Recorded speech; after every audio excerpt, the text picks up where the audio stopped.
Hi, future doomer bloomers. This is Will S.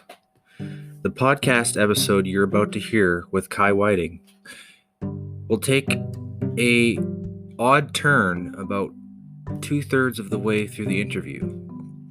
We were supposed to talk about Stoicism, Zeno, Marcus Aurelius, Epictetus, his new book. However, Kai brought out the fact that, Will or myself, I've been doing this podcast for close to 2 years now, and it's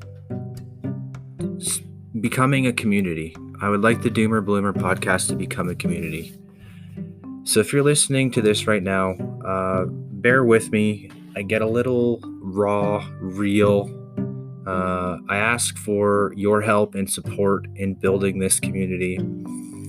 I am very approachable, and that doesn't necessarily mean money necessarily. Just engage with me on my social medias, share, and subscribe to my newsletter. If you're capable or able to, please consider donating $10 to my GoFundMe page. Consider becoming a monthly subscriber to my Patreon. It's only $7.50 Canadian. You're going to get some Doomer Bloomer swag. If you want physical objects sent to you, the TeePublic store is the place to go. There's 3 different logo variations you can get. You got King Doomer, regular old Doomer, and sophisticated Doomer. I love you all. And the other place I would love you to engage is my new Discord server that I've set up.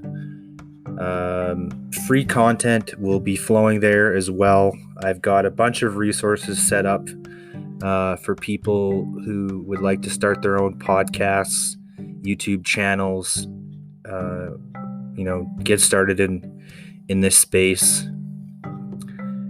And it's a labor of love, and it starts with you guys. It's not all about me. I'm just a facilitator of this community, and I want it to grow and become a place for positive change in the world. I see what's happening with the COVID-19 situation, and I think that we really need this right now. So help me rally, build a community between and bridges between the islands. Flow me interesting guests and help me get onto other podcasts that you already listen to. If you're already listening to podcasts, I know you're listening to other ones. Help me get onto those podcasts. And that is how we get this snowball effect rocking back and forth. It gets a little bit of more momentum, and it starts picking up speed, rolling downhill, and eventually it becomes a self-sustaining engine where we can start doing even better things, maybe starting a charitable foundation, something like that. Haven't really decided, but let's try and, at least 3x this year and get some interesting guests, interesting perspectives, get me, get the Doomer Bloomer raised up another plateau, and really become a true collective of like-minded, forward-thinking, multi-denominational, multicultural, multi-sexuality, force for positive change in the world. This is your loving green dragon protector, Will S. And please follow, like, and subscribe. Namaste. Peace.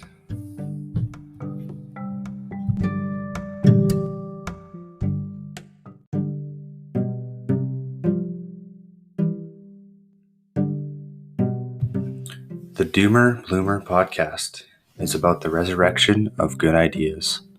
We profile the hero's journey in weekly episodes and teach people about the 10 pillars framework for success in life, business, and relationships. Our goal is to find and help all doomer bloomers with mental health issues, poverty mindset, lack of resources, and those left behind in this world. Tune in weekly with Will S. and occasionally John Wynn as we have deep conversations with guests about the hero's journey, clown world order, and the resurrection of good ideas. To help support the show, go to www.thedoomerbloomerpodcast.com to become a member today.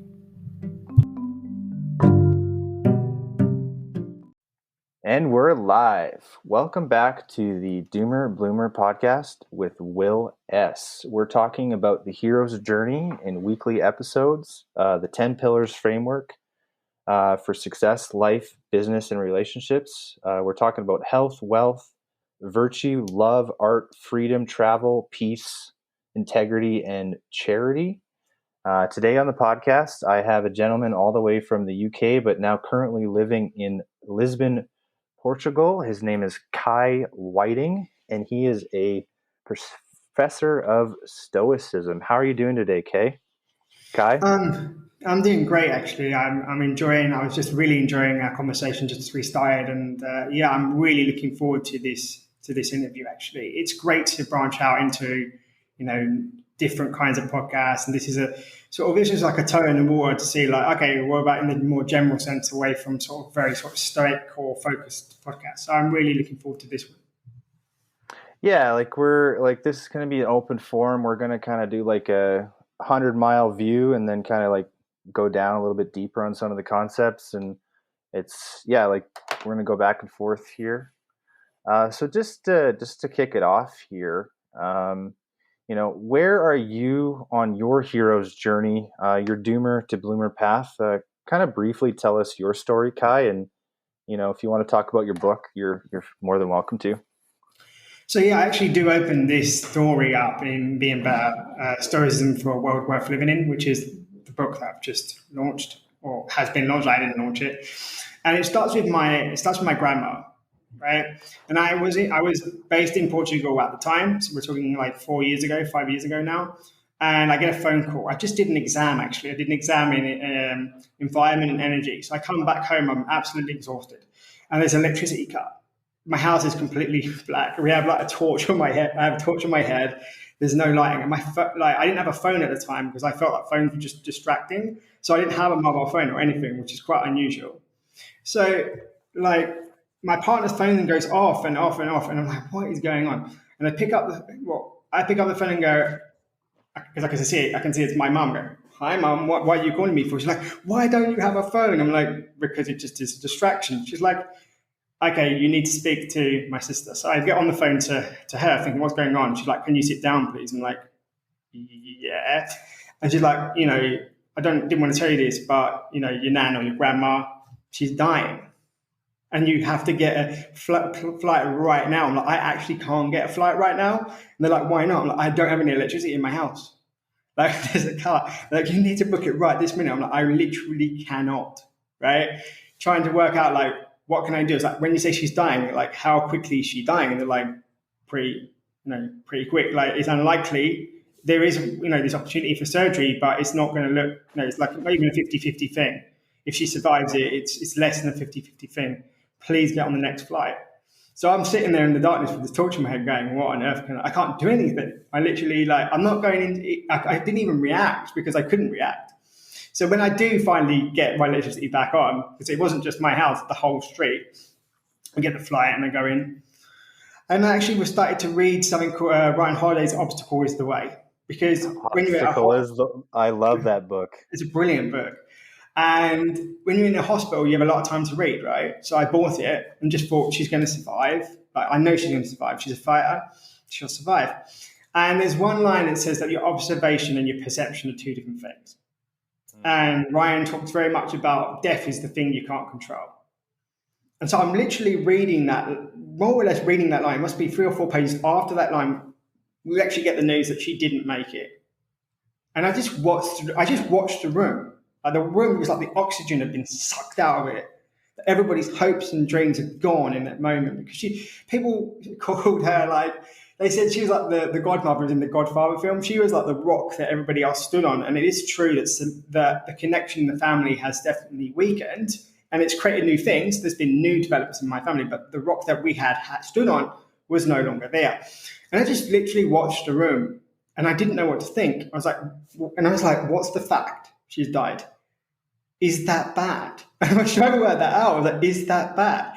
And it just surprised me, like, is death bad? And I was like going through it and I was feeling a bit guilty because I was watching everybody else. Once the oxygen had been sucked out of the room, I watched as it fell on people. And it's horrible for me to remember this in a way because it's my family members, but I just watched it sort of sink in.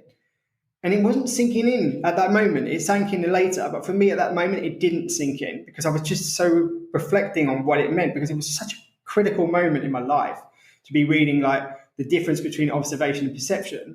And if it had been any other circumstance, I probably would have been like, yeah, that's cool. And like reflect on it very little. But because it was literally such a raw moment, I had no choice but to sort of like, what do I do now? Do I practice this? Or do I just, blink and just carry on the next page? And I definitely reacted better than I would have done had I not read that particular chapter, that particular moment in time. And then so 2 years later, I'm happy to read How to Be a Stoic. And I find out my granddad is dying. And I'm actually traveling. I'm in the UK at this time, but I'm actually on holiday. But I'm not in the area where my family is. I'm in the opposite side of the country. I know it's a small country, but I was the opposite side. And I'm like, really? Like, and I didn't know that he was, I had no warning that he was really ill. So I was like, oh. So it was like these two different moments in my life that I really thought, I did think he would die because he was weaker. My grandma had never been ill before, so I'd never seen that. Well, she had it as a child, but I'd never seen it. So it was like, okay, if Stoicism can help me at that moment where basically the core of the essence of the family has moved. It hasn't ripped away, but it's moved, it's shifted. What else can Stoicism help me with? Because I often say that if your philosophy can't help you when you're at either your lowest point or your hardest point, like I have said this quite controversially, like if you're in a cell, prison cell, and you're thinking like, should I kill myself or not? Because I'm so low. If Stoicism can't answer that question for you in terms of working it through, what is it for? Right. That's what Stoicism is for me. Right. And those, like, for those of us not familiar with what Stoicism is, because not all of us are as well read as some others, but where was Stoicism founded and who was it founded by? That's an excellent question. So, although we talked about Ryan Holiday, that's a very contemporary sort of book about Stoicism. Stoicism is actually far, far older. It's an ancient Greek/Roman philosophy established 2,000 years ago by Zeno of Citium. And Zeno is a really interesting character. We did talk about him in chapter 1 because unlike sort of the American dream where you kind of become significant and important once you become a business entrepreneur, Zeno was a business entrepreneur, and the opposite happened. He actually becomes really significant and important when everything he has literally washes away in the sea, because he was a merchant and he had bought a really rare and expensive dye that only the emperors used for their clothing, or Seneca would probably use it on his collar. And at the moment where you'd think today, okay, I have money, I'm wealthy, I have a really expensive wares, I'm going to be really important. He's sitting there on the boat, I imagine, thinking all these things, and the ship gets dashed, goes all into the sea. Everything that is his identity, all his money, he probably borrowed money. He's sitting on the docks in Athens, going, probably, how do I even get home to Cyprus? I have not even got a penny to my name. Everything I had, I invested. People are going to be angry with me. I can't pay it back, and he's just completely at loss. And he says, like, what do I do? And he actually goes to the oracle, and she gives him an answer, which I won't spoil. But the idea that once in the US and to a certain extent in the UK, that once you are a business entrepreneur and you are successful in terms of wealth and status, that's when you become, that's when you're famous, that's when you're important. And Gino's like, no, like I found myself. I found the way when I lost everything, which is kind of ironic when you think of the Silicon Valley. So he sounds like the original doomer, my friend. On some level, yeah. Because that's how doomers feel, dude. They feel completely lost, and they feel like they have no power. So that's Zeno is original doomer.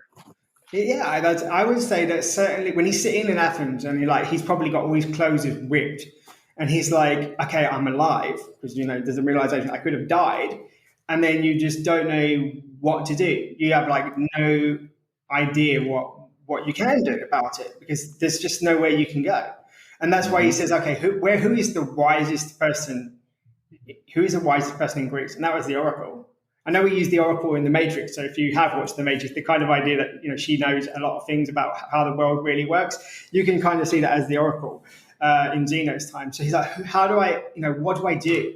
And he goes to the Oracle, and again, I won't spoil the story too much, but the idea is he sets about working out what does happiness mean. So you're very much right about the doom of bloomer.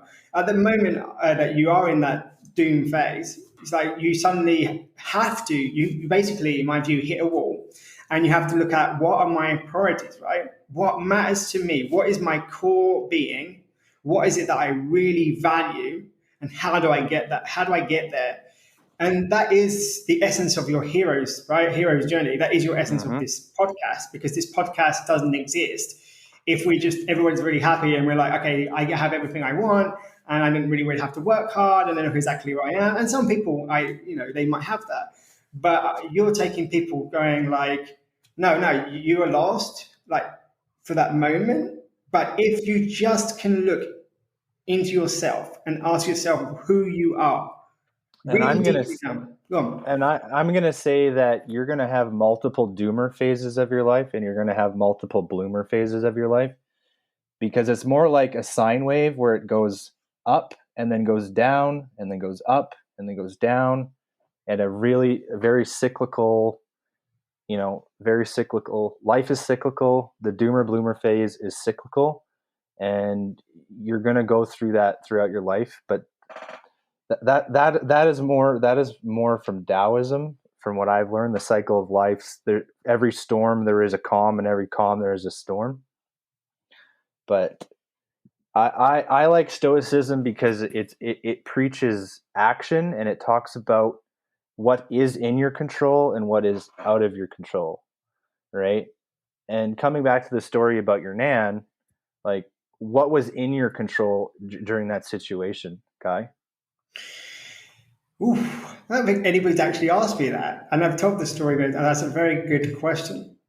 At that moment, the only thing I could control was how I reacted. I couldn't do anything else. I hadn't done the, Stoicism research, and this is sort of one of my pet frustrations with modern contemporary Stoic literature, is that we focus a lot on what is in your control and what isn't, but we don't actually form the virtues. Like the whole thing of Stoicism rests on the virtues, and obstacle is the way.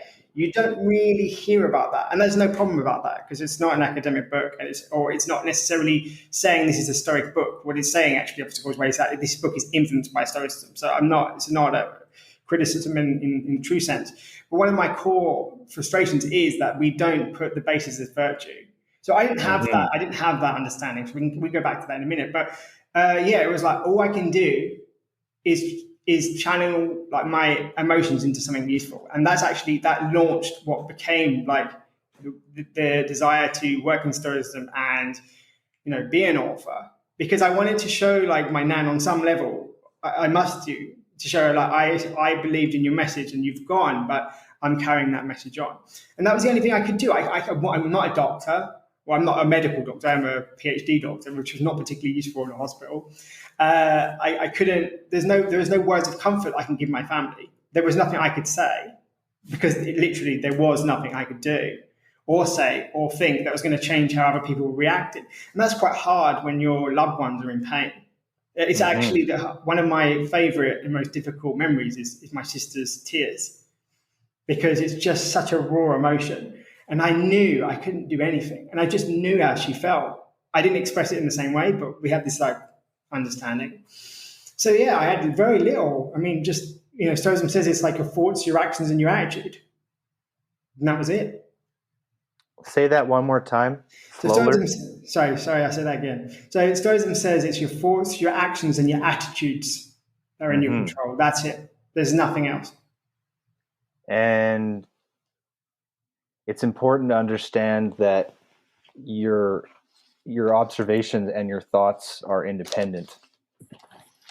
Absolutely. I wish more people did that. So I have a question for you. Like, when do you think, like, in your past, if you had known about this perception observation thing, where you would have think this would have been really useful had I really focused on it? Like, you might have known it academically or in theory, but if you'd really grabbed it, or did you have a situation where you did grab it and it was really helpful? Well, to be honest, I really didn't get I didn't really get deeper into Stoicism until I was 25 to 27. If I had have had these like lessons in quotation marks at the age of 18 to 21, I think I would have probably shortened my doomer phase. But just because of my own personal upbringing, my thoughts and observations became my reality. And I thought my thoughts and observation dictated my reality. I didn't know how to separate the two from each other.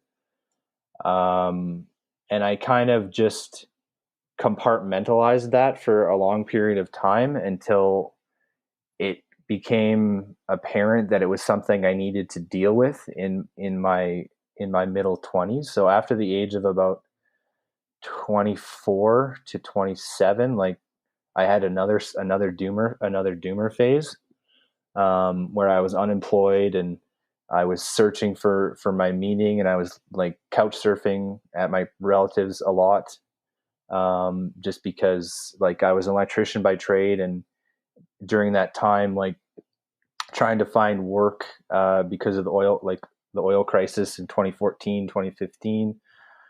Um, there was just like I thought at the time there were certain things out of my control. So what happens to me during my doomer phases is I become very introspective, and I start, and you could call it introspective depression, whatever you want to call it, but I start going back to the basics and be like, okay, what have I read that makes sense? What's not making sense? And I kind of, I call it save the rest and fuck the rest.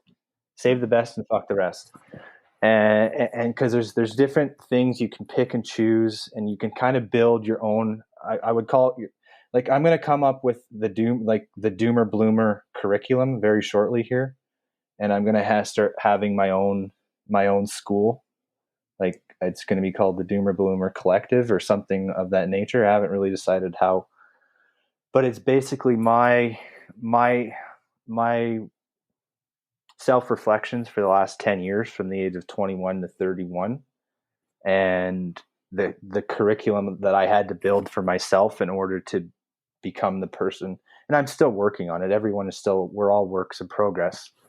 But I glommed onto Stoicism because it's a philosophy that preaches action, that you at the very least you should get up every day and remember, like Marcus Aurelius says, that we're human beings and you have to do the work. Human beings are meant to do work. And he is the Stoic that I most resonate with. I'm not very much of a fan of Epicureanism. Epictetus, I don't mind. I've read a little bit of discourses from Epictetus. But we live in an Epicurean society already. It's very hedonistic, and I don't think we should be doing things for just the express pleasure of doing things. I think we already have too much addiction to social media, Facebook. As you mentioned earlier, you didn't have a phone back then. I would love a time when I didn't have to look at my phone. If I could go back to the year 2005 before I had a smartphone, that was probably the happiest times of my life, to be honest. And I wasn't on social media, and I didn't have Facebook before 2007. I don't know if that answers your question, but it's pretty much my life history in a nutshell. I think I have a follow-on question actually, because you said something that really resonates, I think, for the audience. The idea of like, I mean, I watched a very famous interview. It's talked about my truth. Right? There was a very famous interview recently that caused a lot of stir between the US and the UK. Don't need to name names, but what I will say is that there was a lot about my truth and validation of one's feelings as if their feelings were true. And I think you hit the nail right on the head. But there is this problem in society where we think that if I have a trigger, right, it's your problem. You need to accommodate my triggers. You need to accommodate. I call that there's a word for that. You just because I have an opinion, my opinion doesn't mean that you choose to be offended by that opinion. You take offense by it. If I say, for example, trans people are just gay, well, trans people are just gay. That's my opinion. If you should choose to take offense that trans people are gay, well, that is your thought and your observation, and I have a separate thought and a separate observation. But they're not necessarily incompatible. But if you choose to be offended by what I said, that is actually your problem and not mine. And it's not very conducive to finding a solution, because basically when people get offended, that doesn't necessarily or even inherently change the law or change the discourse. And that's the biggest problem I think we're facing in the English speaking world, because it's not something, when I speak in Portuguese and Spanish, we don't have this problem. Like, this concept doesn't exist. And it's really funny because if you're an English speaker and you only speak English, like on a regular basis, you only speak English, you kind of think that's where the world's going. And it's such a silly mindset. It's like, that's actually just a UK, US phenomenon. Like, this doesn't happen in Spain. This doesn't happen in Portugal. It's not happening in Latin America. And it's just really interesting. And you're absolutely right. Like, your opinion could actually be wrong. And that's fine. I mean, there's not... I'm okay to be proven wrong. Prove me wrong. Exactly. I don't care. And I don't think people are taking those conversations in that direction, are they? No, and that's part of the reason why me and John, my partner, started this podcast in the first place, is because we've seen what was going on in popular culture. We call it clown world order. And we see this we have a whole episode. It's devoted to clown world order.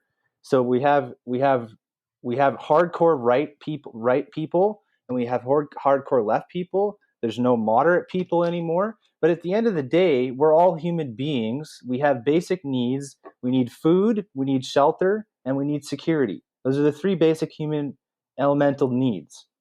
Okay, you can't live if you don't have food. You can't live if you don't have a shelter, and you can't live if you can't secure yourself. Right?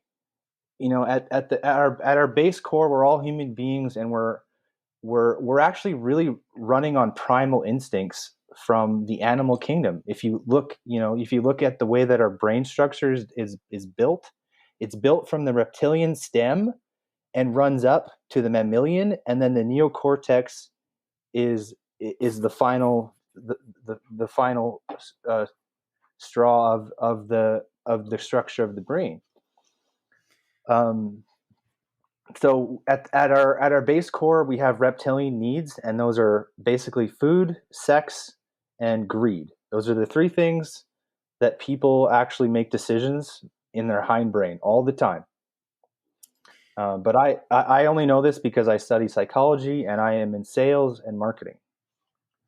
I think, yeah, that's the other thing. Like, we allow ourselves as again, it's not even a global society thing, but certainly I might say, I don't even think Canada is that bad, but certainly in the US and the UK, we're just running around thinking that someone has an opinion and that opinion is fact, and that we need to accommodate that opinion as if it were fact, and that's a very, very dangerous thing to do. Stoicism really talks about, okay, so the perception and observation, okay, what is true? Because Zeno's main message is live according to nature, right?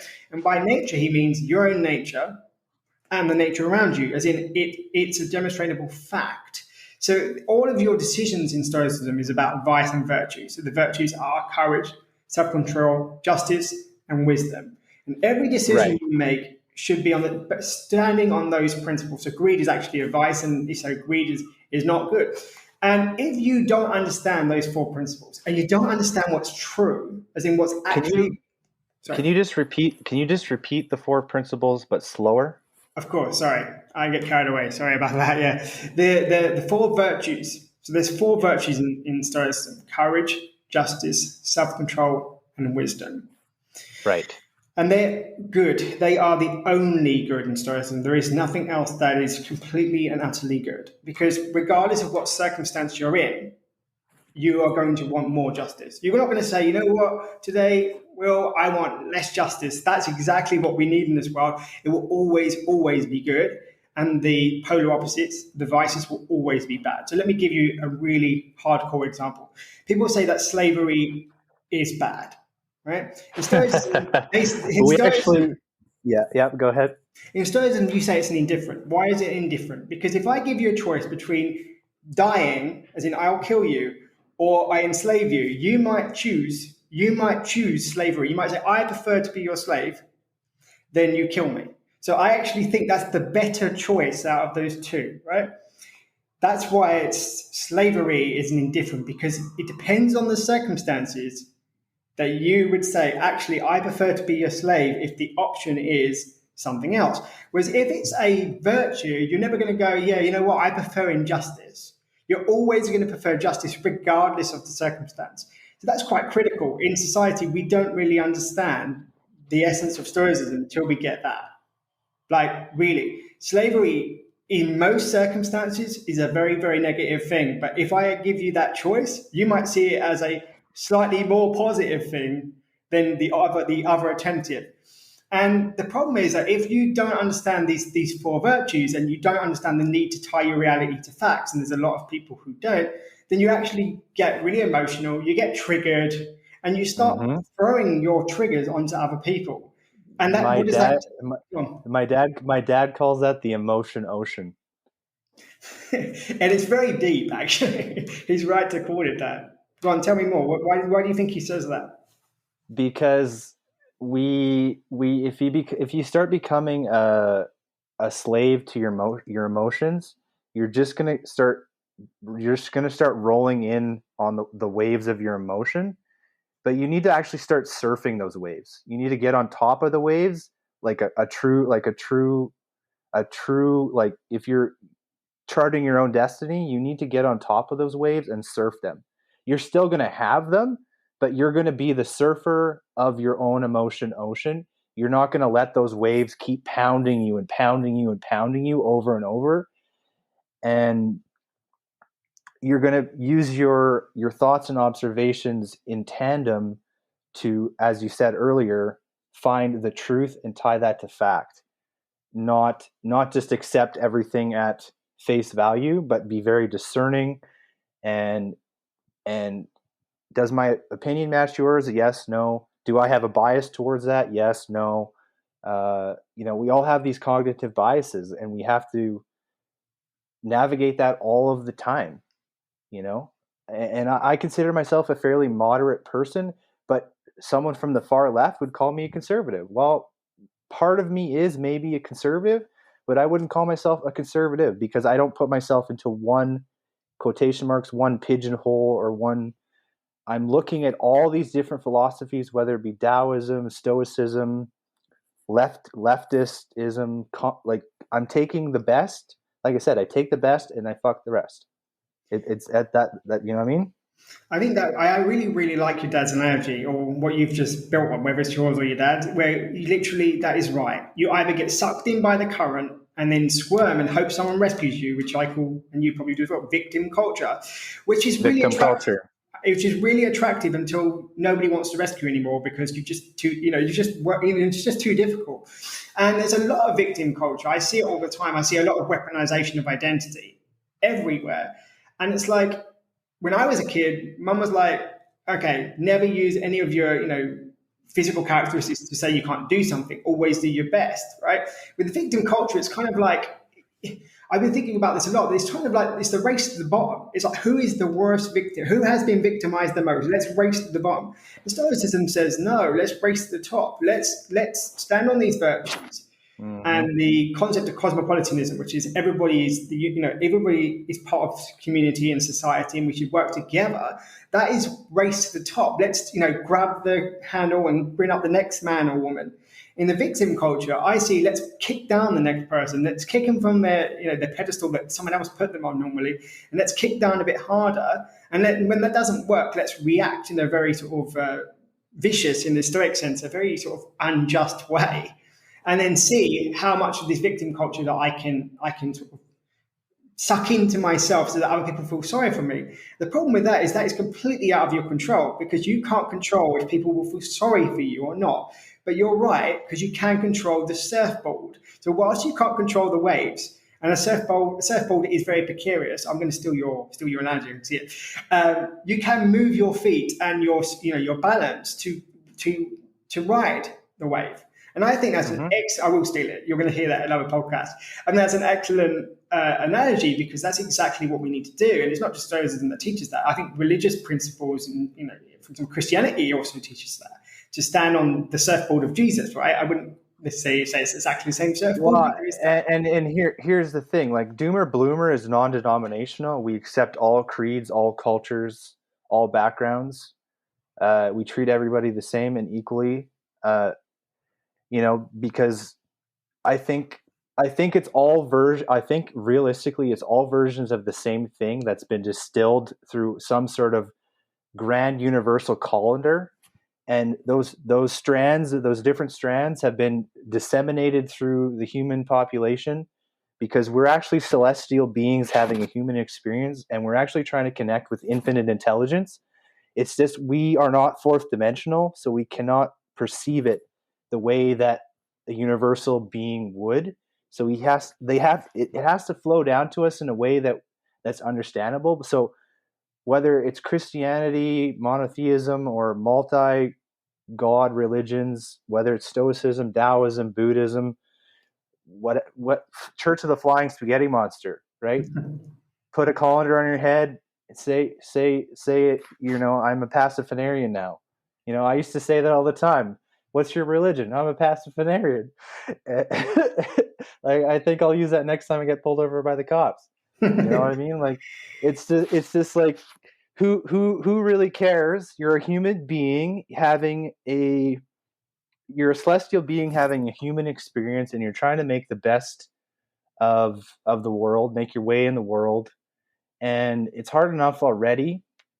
So as you mentioned earlier, with this victim mindset nonsense, or like, as I like to say, bullshit, stop kicking people down and let's start helping the next guy up. And we get to the next step of the pyramid, and we build the next ladder to the next step, and so on and so forth. Right? Absolutely. I mean, that's how civilization has grown. I mean, I'm not saying that there's no, that we shouldn't. I'm not saying let's, just help people up, and not really think about what we're doing. That's what Stoicism is all about. Okay, think about who you are, where you are, what your skill set is, and use it. Right. So, for example, you said you're an electrician. So in Stoicism, and if you're an electrician, what do you have to do? Well, you have to know about electricity. You have to know what's safe, what's unsafe, what's needed in my house, what's not needed, to be fair in your pricing, to be fair in your discussion about what I need and what I don't need. If solar panels, for example, really are for me, if my consumption is sufficient to warrant that, if it's the not cheapest but the most reasonable, because cheap is not necessarily the most reasonable, but that's the most reasonable option. Or you might say, you know what, Kai, you'd be better off in installing something else, like something on top of your roof that will heat the water, because your main use or concern is having a warm shower once a day. So as in your role in Stoicism, it says, okay, what are your preferences? So what do you like doing? What is your knowledge? So if you're an electrician, what do you know? And how can you use that knowledge and your ability to use what's in your control to do the right thing for the right reason at the right moment? Because, for example, if you and I see somebody in the street and they're ill, we're not doctors. So if we try to do something extreme towards them, we might actually end up killing them. Whereas a doctor has a different obligation, right? They'd have an obligation. Yeah, he has taken an oath to do no harm. Whereas we have the Good Samaritan Act in Canada, so we do actually have an obligation to help people. We are protected by the Good Samaritan Act here. That's great. But if you're not trained or ethically able to help and you kill somebody, there's still a chance that legally you may be responsible for their death, even though you tried to help them. Yeah. So So there's kind of a fine line to walk there. and so even ask you that line, for example, or say to me, okay, Kai, what do you know to help that person? And I go, I know the emergency phone number. Okay, that's your job. Your job is, as a Stoic, is to do what's morally right, is to phone the ambulance and stay with that person, keeping them warm and on their side until the ambulance arrives. That is your moral responsibility. Why? Because you should be self-controlled enough to know that you're not a doctor.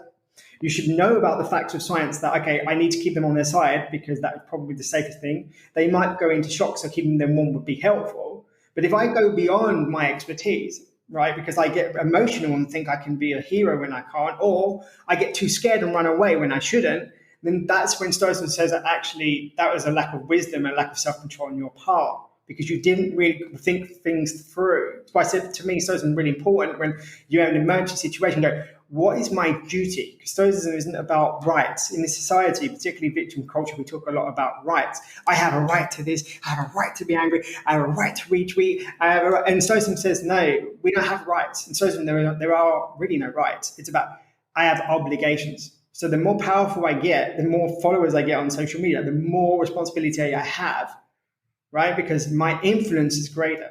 So Epictetus and Marcus Aurelius had different obligations.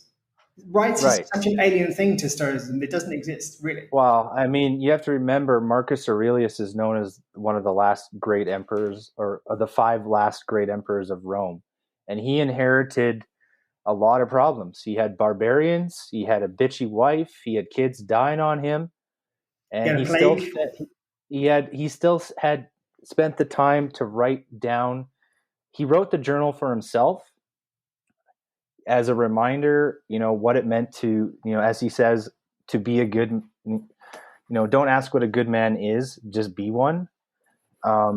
And he had a lot on his plate at a very difficult time in Roman history. And he came off as a philosopher king, and he did it with a lot of grace. And he also had a lot of teachers. He thanks his grandfather and all of those, all those teachers at the very beginning of meditations. He's got to, be thankful for your teachers, right?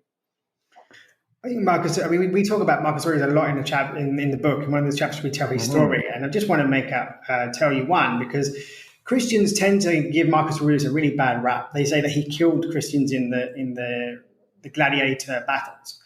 If you know anything about the ancient history, you'll find out that people mocked Marcus Aurelius because he made gladiators use blunt swords because he didn't want them to kill each other. So I find it really, really odd that Christians kind of like Christian literature, which is a lot older than what actually was happening at the time, says that Marcus Aurelius was quite barbaric by throwing them to the lions. When actually he hated gladiatorial. Well, I'm pretty sure Marcus Aurelius hated the whole idea of the games completely altogether. He did. I'm pretty sure he thought that was a waste of time and resources, and as he should. We talk about this in the book, but actually, one of the things that he does is when there's like a mutiny against him, he bans the city from having sports for 2 years. He's like, okay, you went against me. I'm the emperor. You know what your punishment is? No gladiatorial games for you. No chariot races. How dare you? And people often say, I'm like, that's actually what he did. Does that sound like a emperor who threw Christians to the lions? Because that literature from old Christian history is a lot later. Like the guy was mocked. It must have been quite annoying to be mocked, openly mocked by the ruling class for being sort of like, quite a weak character in terms of sport. They did like their blood sport, and he was like, no, I've had enough of blood in my day job. I don't find any joy in watching any more bloodshed for fun. Right. If you're on campaign for the last 5 years, the last thing you want to see it is in your backyard. And unnecessarily as well. So I find it really, really interesting that he has this like bad reputation in certain Christian circles. But when I dug deeper, it was like, no, because he was literally mocked for the opposite. So I found it quite interesting that people, they hear something, and again, it's not based in fact, and so they might say, "Oh, I don't want to be a Stoic," and I've heard this, "I don't want to be a Stoic because Marcus Aurelius was Stoic and he was anti-Christian." And it's like, actually, he wasn't really. I wouldn't say he was pro-Christian. He was probably not really interested because of what you've just said. He was on campaign, and that wasn't really his priority. But he certainly wasn't anti-Christian. But it doesn't make any sense. In fact, whenever he had to bless, a river and keep people happy in terms of their gods, he would do that as the Roman emperor. Even though when he writes in his journal, which we now call Meditations, he reflects on the Stoic god, Stoic theology, and other types of theology. But he did do his role. He was kind of like the Queen will go and the Queen of the UK will go and cut a ribbon and do appearances. He was all for doing the appearances for the sake of the king, sake of his empire. But it was not that he necessarily believed that himself. So I think that's really great that you've also done some studies in that. I like that. I was going to say, because the question I have here from the forum is who are the three people that have been the most influential to you, whether that they're Stoic or just general people? Who have they been, because Marcus likes to shout out to the people who influenced him. And so I'm going to give you your chance to do the same thing. Yeah, I like this question because people expect me to give a slightly different answer, I suppose. But I always say my grandmother, my mother, and my partner. I'm not going to say I'm not influenced by people much more external to me, but the persons who have been there day in, day out through my childhood and adulthood, I can't say that I've been influenced more by anybody else. And I think it's really important to, again, see facts, because I see a lot of people say they're influenced by somebody, and I'm like, are you influenced by that person or the image of that person? So, that's right. We have an image of a person in our mind, right? But that image of the person, I've just learned this recently through my art of communication, relationships, and leadership, is that the image of the person you have in your mind is not the person. It's just the image that you have in your mind of that person.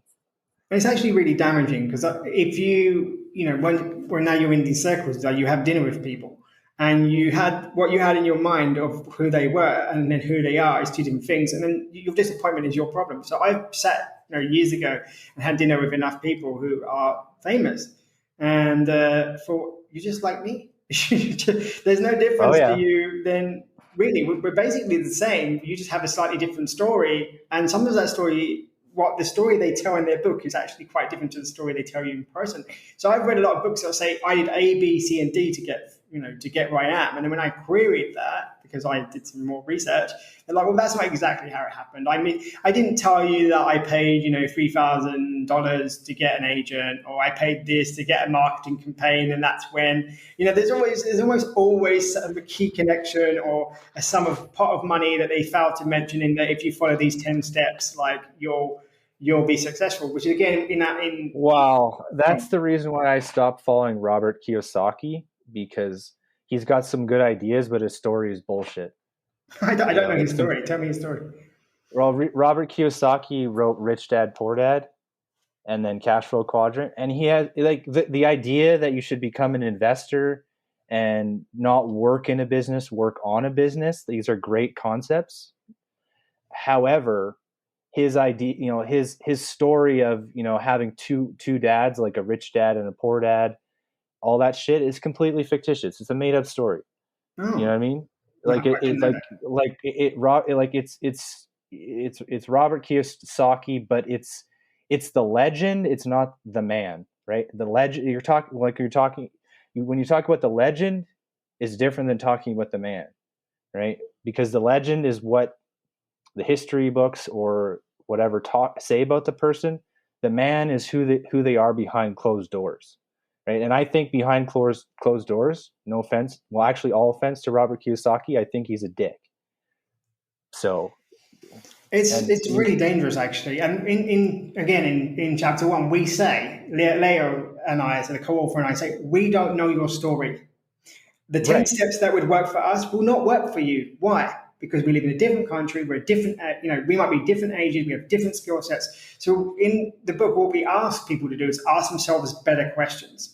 The quality of your life is defined by the questions you get to ask yourself. Some of them you can't help it. So a poorer person, as in economically poorer, not spiritually or emotionally, would say, "Where am I going to eat today? What am I going to eat today?" And that's a very fundamental question, like you said, right? Food security and Exactly. and shelter. And that question tells you a lot about the quality of their life, right? And then when we get up to, as you're like a Maslow's hierarchy, you'll say, Mhm. okay, do I have to get stressed out about the fact that A, B, or C happened? Right? So we say, for example, you had an excellent question about if I was in your shoe, if you were in my shoes, what would you do? What What would I? question Yeah, would you ask yourself? yeah, exactly. Yeah. Can you say Go the ahead. question? Sorry, I think I've butchered your question. The question is if you could step into my shoes, what would you have asked yourself that I did not? Yeah, and I love that question because it's the wrong question. I actually really love it because people ask that question a lot, and I'm like, if I'm in your shoes, my feet won't fit. Like we need to start asking people, what would you do in my shoes? Because it's like, well, my shoes are not your shoes. I'm not you. You need to ask yourself, what should I do in my shoes? That's all. And so I can advise you, but I should always have the proviso. This is my advice and what I would do given who I am, if what I think your situation is would apply to me. Because again, we might not really fully understand the situation. And that doesn't mean that I can't give you advice. But the problem I have with a lot of self-help books, which we really shied away from, is actually we critique self-help. So I feel like our book would be like kicked off the self-help bookshelf for like biting the hand that feeds it. But it's like we critique that concept because we say, we're going to give you some principles we want you to think about. We want to help you ask yourself better questions. But we can't help you be a better person because you're a completely different person and you're completely different circumstances. So people will say, for example, in self-help books, if you do A, B, and C, Tony Robbins is a really good example of this. And I'm like, yeah, but I live in the UK or I live in Portugal. We don't have those opportunities. I can't borrow that money to buy a house. I can't get that loan. Well, I get that a lot because I'm in the bigger pockets community for real estate in the States, and they have access to the FHA loans, which is 5% down. But in Canada, it's 20% down, bare minimum. Doesn't matter. They won't give you a mortgage, right? Exactly. Here we had to give 50% of this is the house's mortgage, and I had to get 50% of the capital. 50. So like none of the stories that Tony Robbins says about how to be wealthy make any sense to anybody outside of the US. And even if you're in the Well, US, it might not make sense to you because you're in a different situation. And that's the danger because they'll say if you follow the 10 steps that I do, like you'll get A, B, and C. So I give a really good example. Like Leo is 6 foot tall. I'm 5'5", right? I'm really small. And if he tells me, Kai, success is getting a toilet roll from the top shelf. I go, great. What do I have to do? Okay, stand there, lift your hands up and grab it. And I can imagine myself doing that and going, I can't reach. Like, no, believe you can reach. Believe you can reach that toilet roll. And you're like, and I use that example because it's so silly. I'm believing, I believe it. Very sort of Tony Robbins stuff. I'm believing. It's like, are your arms growing? No, they're not. So because, in his case, he doesn't need a step ladder, and I do. If someone told me, well, if you use a step ladder, you'll reach it, right? But self-help books say if you follow me exactly, you'll get whatever you want, whatever I'm telling you, you can get. And if you don't do it, it's because you didn't follow my steps properly, and that's such a dangerous thing. That sends you back into a doomer spiral if ever I saw one. you know what? I've been there because I originally read the Tim Ferriss's 4 Hour Work Week in 2012. And that was just when I was like on my self exploration journey living in Quebec at the time. And then I noticed that Chris Gilbo had he not the forward, but he put a recommendation on your book. And I used to follow Chris Gilbo as well. And then I realized that his whole thing only works for Chris Gilbo. It doesn't work for anybody else. His whole travel hacking, the freedom, what's it called, the world domination conference in Portland, all those things, and that's what happened to me in my middle 20s. Is I was like, I tried to implement all of these things, but I didn't have the skills, the background, the training, or the knowledge, Or the network. or the network to fully implement it all. And I've tried like several times. Like podcasting has been like a godsend for me because I do not like being in front of the camera. YouTube, like I used to try and do YouTube, but I'm not a YouTube person. Um, I don't mind having my voice out there, but I don't like sitting in front of a camera. And I used to try and follow YouTube gurus that would be like, you just have to you just have to vlog 5 times a week, and this'll be the this will be your golden ticket sort of bullshit. And same like Kong, fuck you, Kong, you're an asshole. um Anyways, no offense, like I have a whole people, like I call it like my doomer shit list. Like I have a whole list of people that I will not like my vibe attracts my tribe. And it's not that I don't didn't take some of their knowledge and apply it, but it's like you mentioned earlier, if you follow that 5 steps or 10 steps to whatever their version of success is in quotation marks, success is individual. Like success for me, like nowadays, is like, did I eat today? Check. Did I wake up at the time I wanted to? Check. Did I take my medication? Check. Okay, that's success for my day, right? But it could, I have other benchmarks for success, obviously, but I'm saying like on just a universal daily success, it's more important to be, like I said, do you have food? Do you have security? And yeah, do you have your three basic necessities? If you have those 3 basic necessities, okay, that's success, and you can be grateful for that. This, like, what would I call it? I would call it like, uh, there's a difference between being successful and being a show off. All right. And some people have forgotten what it was like to be a doomer, I think, in these higher level communities of the planet, and they have some great ideas, but they've forgotten what it was like being at the bottom.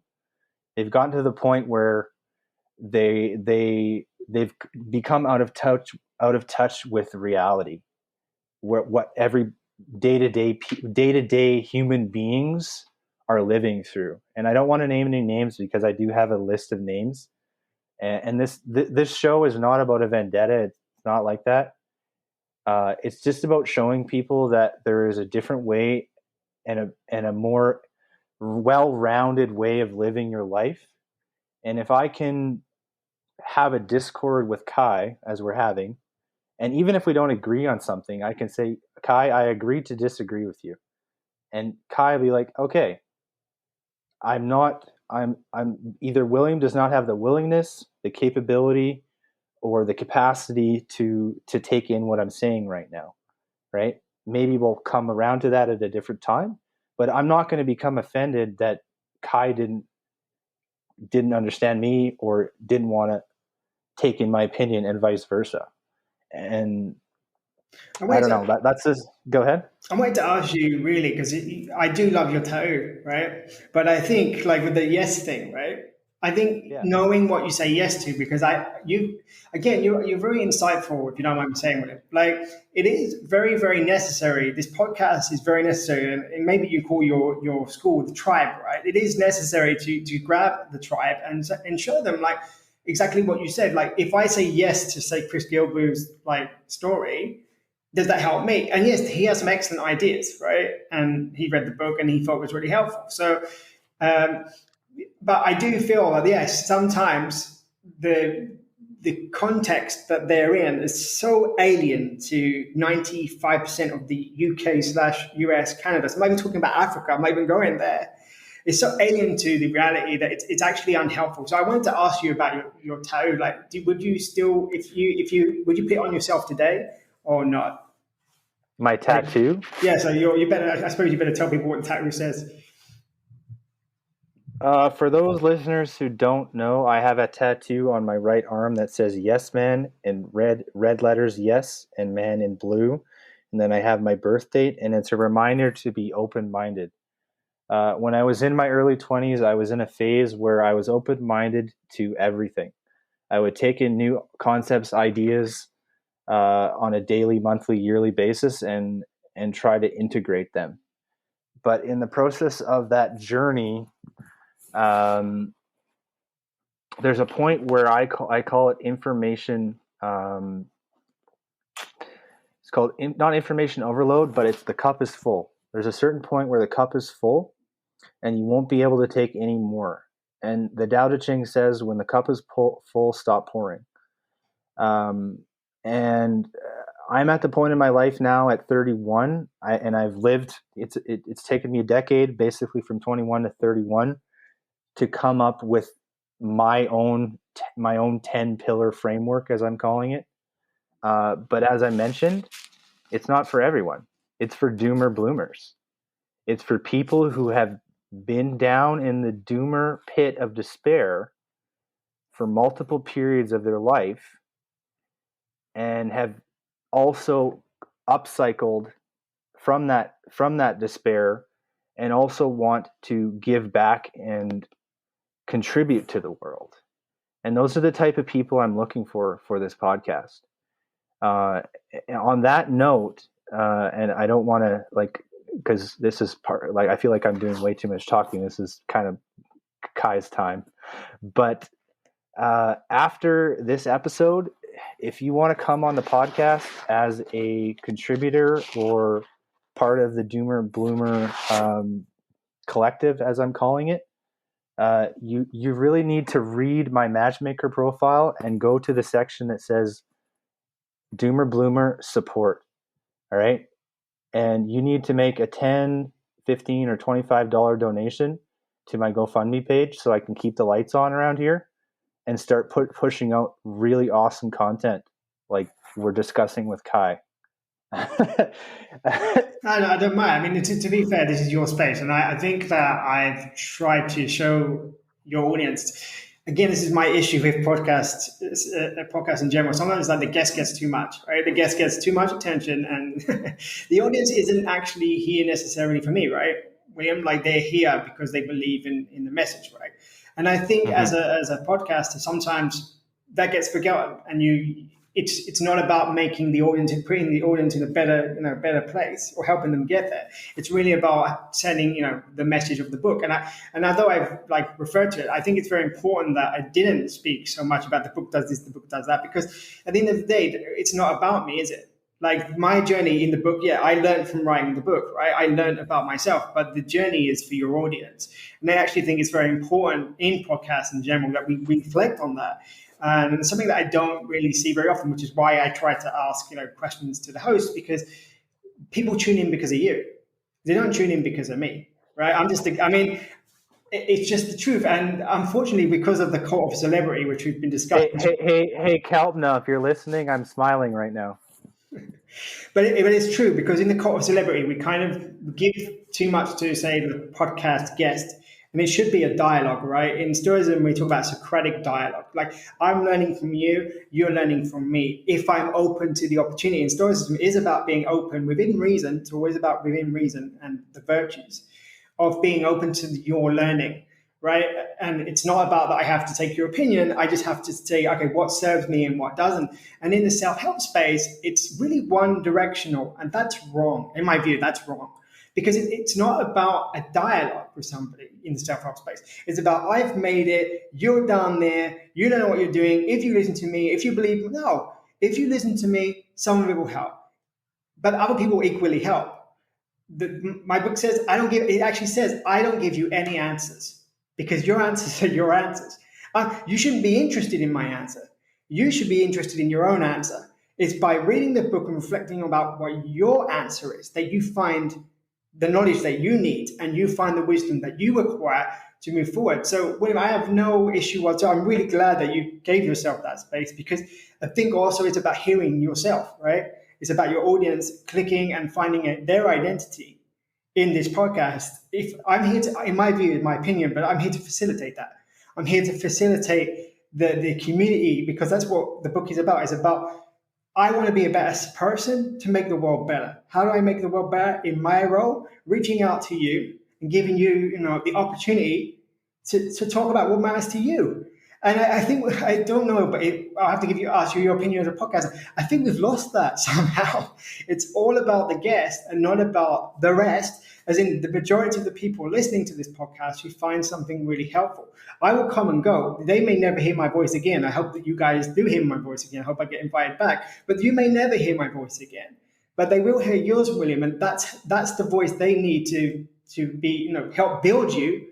Build you, no, sorry, build your community into something that is functional for them. Because you're right, if people don't invest either time or effort or money, whatever their role is in that community doesn't exist. And that's what we're losing, because self-help isn't about the self. It is fundamentally about being a better person to give yourself, you call it bandwidth or headspace, to do the right thing for the right reason at the right moment.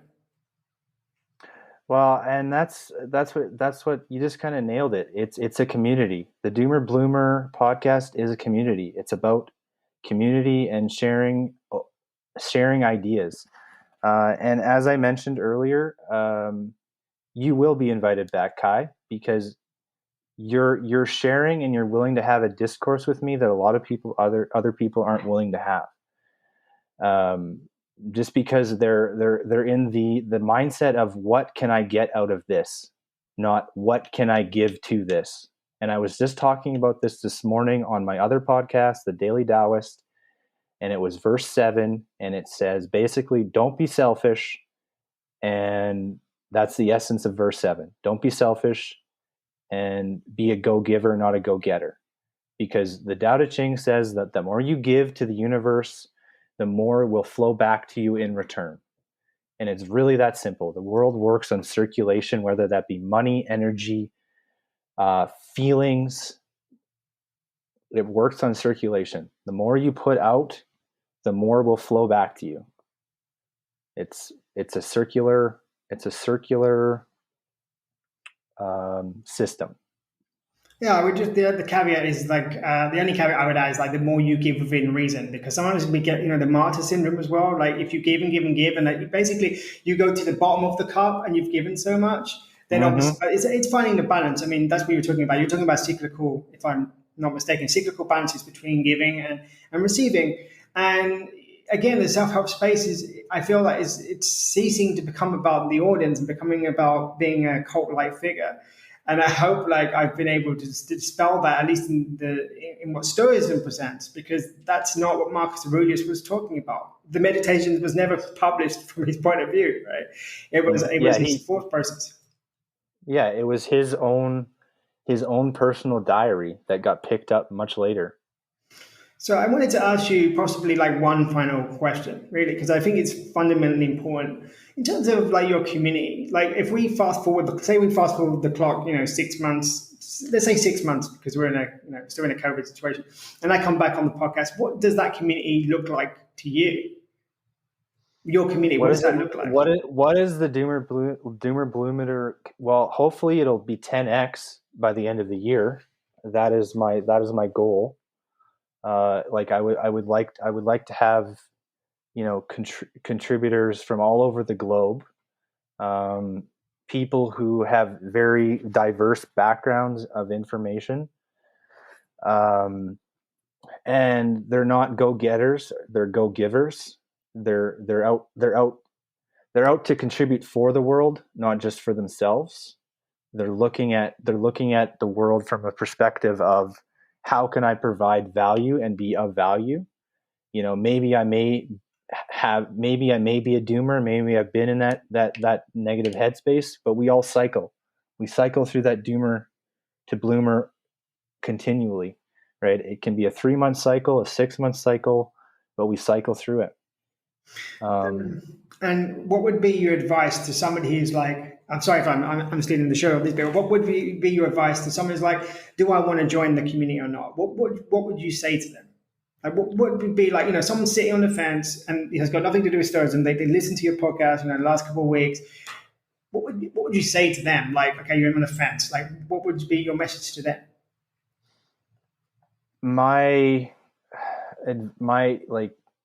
my soft sell would be check out my daily Twitter feed because I give lots of nuggets of wisdom there for free. I put useful links to how to start YouTube channels. I put useful links to how to start WordPress sites. All of those links are completely for free. They do help the channel if you click on them. But all those resources are out there and freely available to you. I do have a Patreon page, but ultimately I'm trying to build a community, and a community only works as we've been discussing is if we have a back and forth dialogue, and we have a framework, as I like to call it, of mutual understanding between us. So it doesn't feel like, hey, I'm getting screwed here and I'm not getting any value back for my time and my energy. Right? If you spend an hour with me listening to a podcast, because we're getting over the hour mark, but I'm going to let it flow because this is a good conversation, and I can just break the podcast into 2 parts or whatever.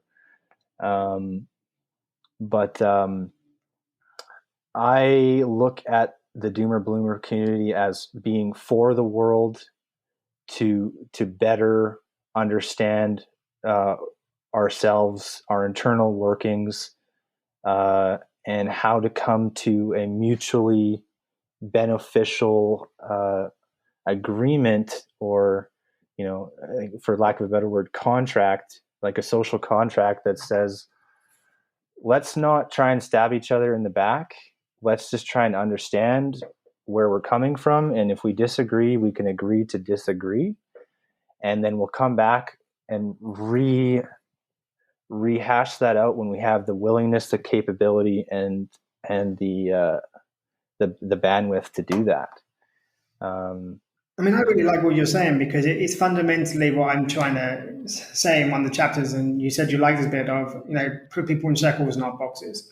So in Stoicism, you start with the self, and you grab the next circle out, which is family, and you grab the next circle out, which is community, and you grab the next circle out, which is humanity, and you grab the circle out, what we added at the co-author and I, which is the earth, and until basically you see yourself in all of humanity and in the earth, and you see the earth as part of you. And I really like the fact that you are saying, like, we need to reach out, we need to grab hold of the next one along and bring it into ourselves and reflect on that, because there is a lot of sort of self-serving ideas, and there's nothing wrong in Stoicism. We don't say it's wrong to be selfish. It's not wrong to be selfish if you are standing on the platform of the 4 virtues. Because if you're being just, courageous, self-control, and wise, then your selfishness will be beneficial.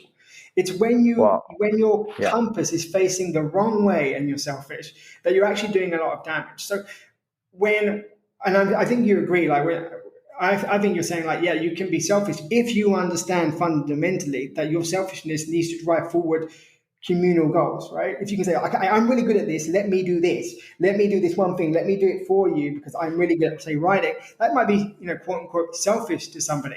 We say, I'm doing this for the common good. And this is a concept that people don't like to talk about because they always think it's a zero-sum game. Stoicism says there is no zero-sum game.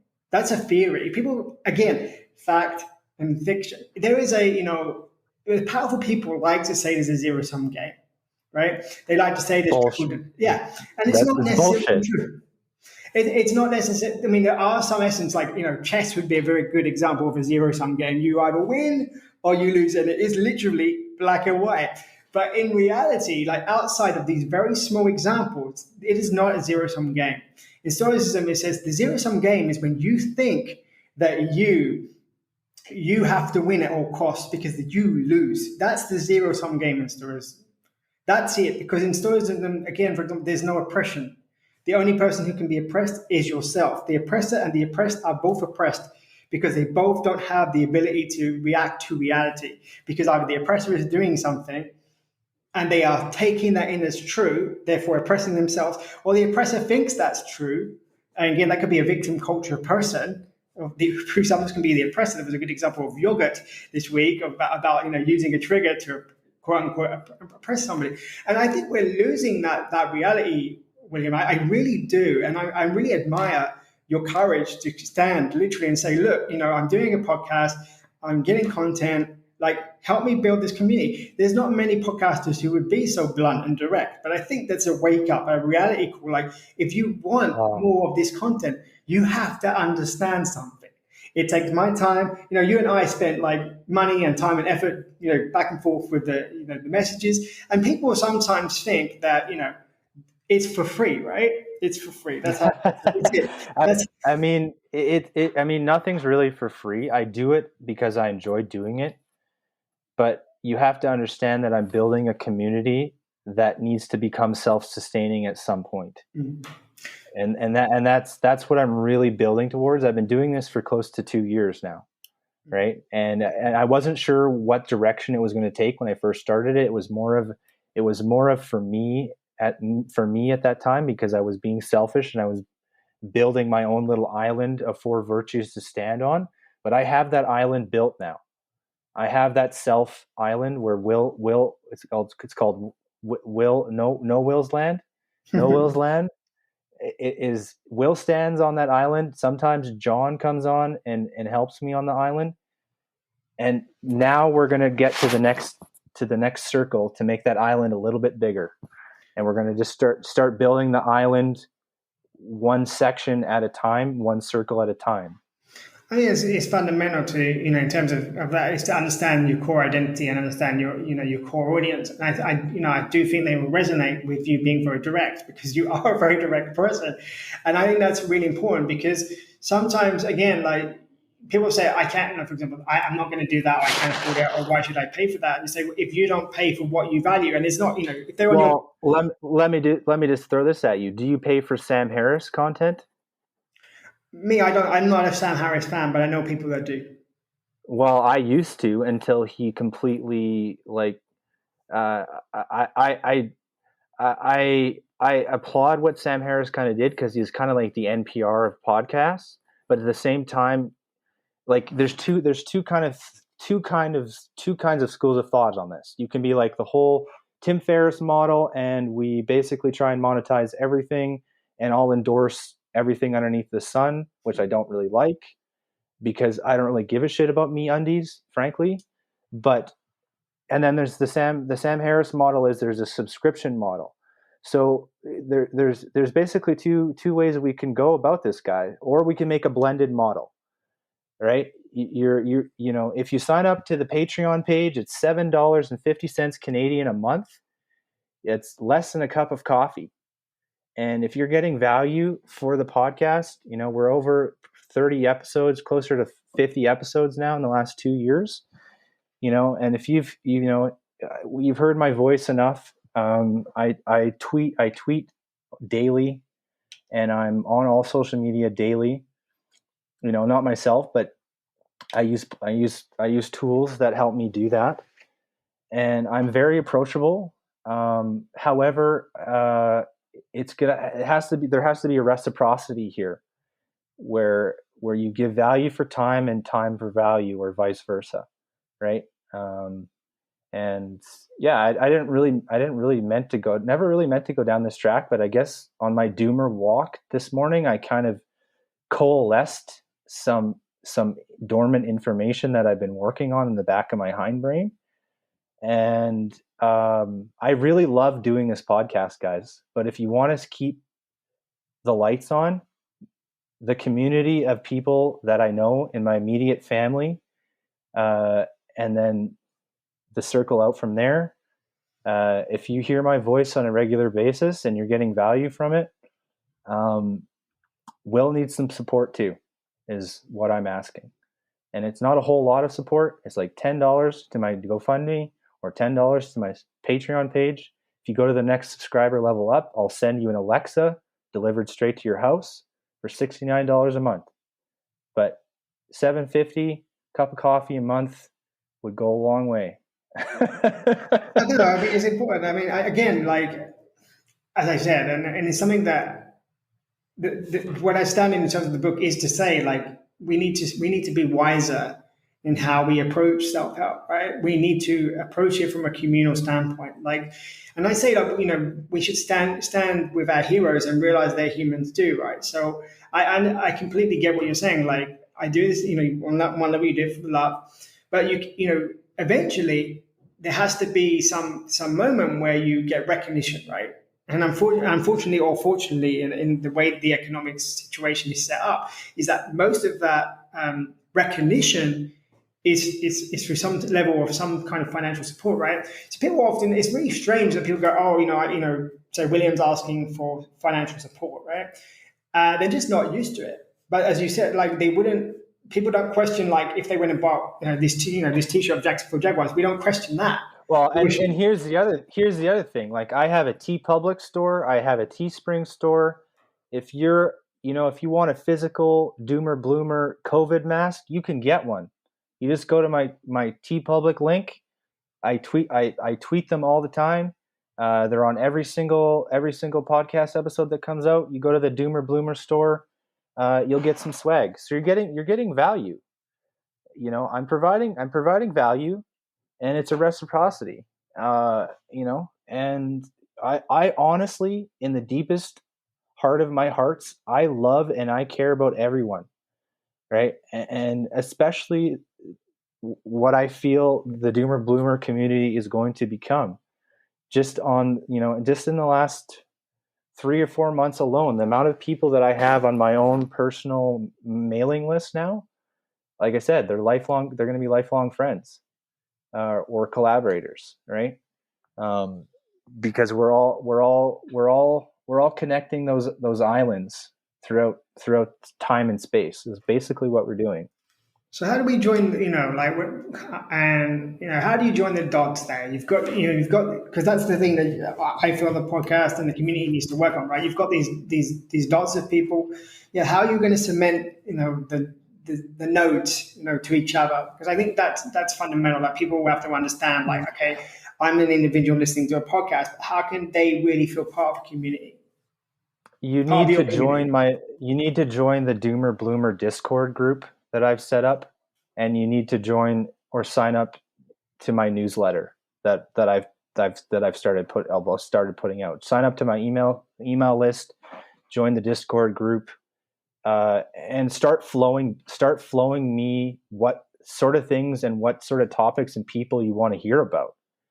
Like if I'm on Twitter and you see, hit me up on Twitter, we can shoot the shit, and I can, just start engaging with me. I think that's pretty much where it starts. Just start engaging. Like I'm very approachable. Unless you're completely trying to sell me Bitcoin or something like that, I'm very approachable. Don't try and sell me Bitcoin. Okay. I don't give a shit about Bitcoin. There's way better cryptocurrencies out there. Well, thank you. Well, I must actually go, but I'm really pleased that we had this conversation. I think it was a very real, raw conversation. It's a really rare privilege to be able to, have on some level, a professional heart to heart and really talk about things that matter. To really sort of look closely at how we examine in community what's real and what's not. And I think you were really real with your audience, and I personally appreciate that you were real with me, and I think it's great that you could put your heart on your sleeve and say, look, guys, this is really important, because if you don't say it, people don't know. You need to ask for what you want, and I've been learning that lately. I do have one last question for you, though. Cool. Tell me now. Go on. What is your zombie plan, Kai? Yeah, that really threw me. That was a really interesting question. I don't even have an answer. I've been thinking about it. I still don't have an answer. What's yours? I'm moving to the Yukon and building a border defense wall. I'll move with you. That's my plan. Yeah, that's my other podcast, Yukon Gold Podcast. We can bring the community with us. We can all win the zombie apocalypse. Yeah, if you're a prepper, that's definitely where you need to be. Well, thank you, Remy. And again, I really appreciate that you were raw, that you really spoke to your audience. It's been a privilege, and I thank you that I was able to facilitate that for you. And yeah, invite me back on and let me know, like the audience, let me know what you guys think. I'm sure you would forward any mail that they ask, any questions they ask, and yeah, please consider helping William out. It's nice to get someone who's very sincere and who really wants to help the community. And he's working his way through my books. I think some of those ideas will at least help him give the questions, get hold of the questions he needs. Because again, I said there's no universal answer really. So yeah, I really wish you the best, and I really hope in 6 months' time I can see like some cement between the nodes and that your community is bigger and stronger. For you being real and authentic, I would say you're very authentic with them today, and I appreciate that. Thank you very much for having me on, William. Thanks, Kai. And you can follow Kai at stoickai.com. And what is your Twitter handle, Kai? At Kai Whiting. So yeah. At Kai Wisely. And I am always, I am at the Doomer Bloomer podcast and Bill_ETE on Twitter or on Facebook, YouTube, all of the social medias minus TikTok. No offense to TikTok, but don't go there. Talk about that at a later time. And you can always check us out at www.thedoomerbloomerpodcast.com. Especially go to become a member. Consider joining the Patreon. The GoFundMe page, minimum $10 donation. It's tax refundable, right? You can write it off in your taxes. There's nothing you can go wrong there. And I love each and every one of you. And remember that just because you're a doomer doesn't mean you don't have the bloomer inside of you. It's all part of the same spectrum. Have a great and prosperous day. Namaste from Will S.